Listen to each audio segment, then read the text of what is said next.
How's it going, everybody? Texas Man here. I hope you guys are all having a great day. Make sure you guys give this video a thumbs up if you guys really enjoy it. Subscribe if you guys have not already. Also, please do me the biggest favor of all, hit the bell notification button so you guys don't miss out on future videos or streams here on the channel. Also, if you guys would, head over to Twitch. Follow me there at Douglas447. I stream there at least once a week, whether it's for Call of Duty, Battlefield, Halo, Destiny 2, or anything else you guys suggest me to stream over there. And if you guys have any movies or shows you guys want me to watch and review here on the channel, please let me know in the comment section down below. And as always, we're going to be talking about positives and negatives, talking about the movie The Fifth Element. This film came out in 1997. It is rated PG-13. It's about 2 hours and 5 minutes long. And this is another film that I have seen quite a bit on cable TV, and I've never seen it from start to finish, so I thought I'll rent it and check it out. On average, it's about $4 to rent, $13 to buy. Of course, the cast includes the amazing Bruce Willis, Mila Jovovich from Resident Evil, and Gary Oldman. And this tells an incredible sci-fi adventure set in the 23rd century, and these group of random people end up having to save Earth and the rest of the universe from evil. And that is the very basic bones of the film. They're trying to save the universe and Earth from this darkness like moon planet thingy. I'm going to start off with the fact that this movie makes no sense. There is zero logic in this film, and I got about halfway through its runtime and I was just like, okay, I understand what the characters are doing. However, why they were doing it made no sense. This film does a great job of mixing a lot of sci-fi elements along with some great comedy. The special effects, the practical effects, the set pieces, the sound design, the technology in this film is really great. It's really well done. Unfortunately, it's dated. And I know that's really weird for me to say. I mean, this movie is like 20, 30 years old by the time you guys end up watching this review. It's an old movie, and it shows. This film has not aged well, unfortunately. The film does a great job setting up the plot. You understand people's motives and whatnot for the first 12 minutes of the film. And I really wish the film focused a lot more on the first 12 minutes. Like, if you watch this film, watch the first 12 minutes where it's setting everything up with the 5 elements. I wanted the movie to stay on course, but it seems like this film got chopped into like 3 films. Like, there's the first 12 minutes, and that's a separate movie. Then from that point on to the first hour of the film, that's a separate movie. And then the last hour of the movie is a completely different film. And it's just like, it feels like they cut a bunch of scenes together from a bunch of random things, put it together, and tried to call it a movie.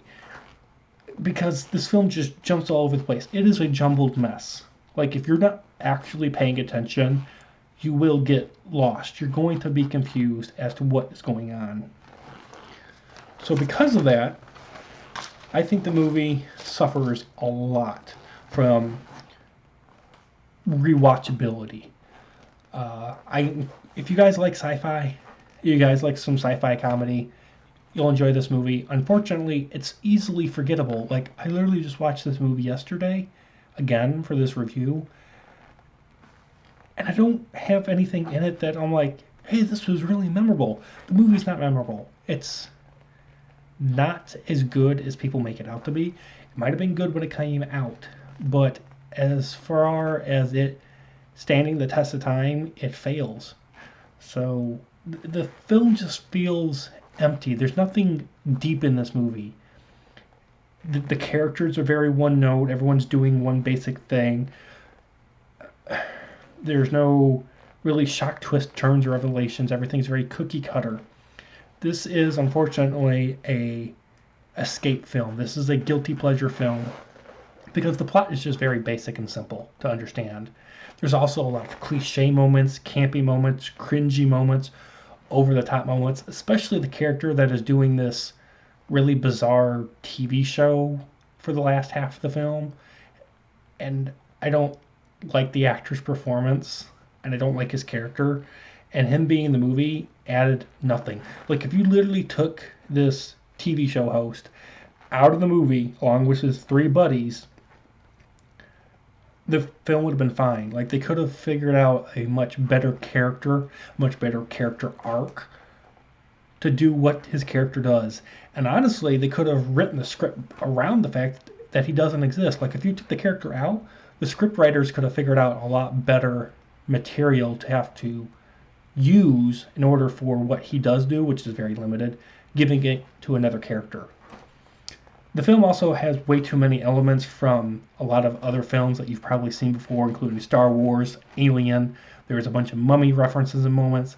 There's even a scene in this movie towards the later half that is ripped straight out of Die Hard. There's like a 10-minute scene where explosions are happening and Bruce Willis' character is literally wearing a white shirt and he's just going around with this space sci-fi pistol and he's just shooting up the place, and it looks like a scene from like a Die Hard movie.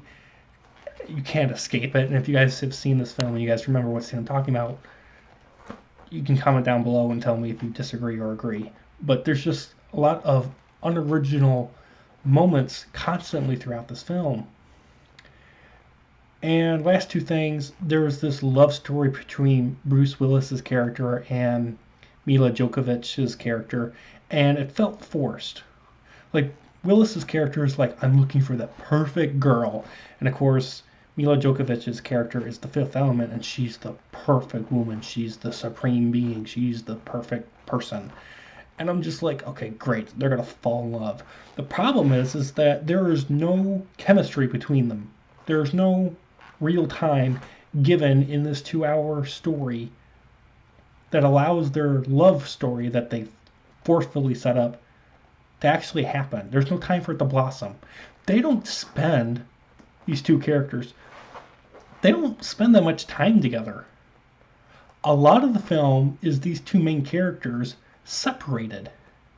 And when they do come together at the finale, one of them is taking a power nap, kills the bad guy evil planet thingy, and then they make out, and that's the end of the film. Like, their love story is so forced and so uninspiring, and I'm just like, I don't care. And the ending, the final battle, is underwhelming. Like, I don't understand the point of the 5 elements having to be at this place on Earth in this certain order, and I don't understand what the nature of the 5th element is. Like, it's just this woman that has to be at this certain spot, and she does some sort of like sonic pulse thingy, and it like just turns the evil moon planet thingy, just stops it from moving. There is no logic. There's no explanation as to this darkness planet and what it actually can do and what its objective is. Like, we really just don't have any idea. And like, you know, you might be thinking, well, you just said first 12 minutes sets it up. Yeah, it sets it up. But there's no payoff. There's no shocking twist, turns, revelations. There's no explanation. There's no tangible bad guy that we can focus on and be like, we want him to be defeated. It is literally this black hole-like planet thingy that just can transport, and it wants to eat all of the universe. It's very unoriginal, very lame as a villain, and I was really disappointed when the ending did roll around. Like, it's trying to build up something climactic, and there's no final battle. It's just shockwave, boom, bad guy defeated, the end. What the hell, love? And I'm just like, wow. So I know a lot of people enjoy watching The Fifth Element, but unfortunately, I didn't like it. I've watched this movie a couple times, and every time that I've seen it, my dislike for it, unfortunately, grows and grows and grows. So with that, I'm going to give The Fifth Element a 4 out of 10. Thank you guys so much for watching. You guys have a great day, and I'll see you guys in the next video or stream. Bye, guys.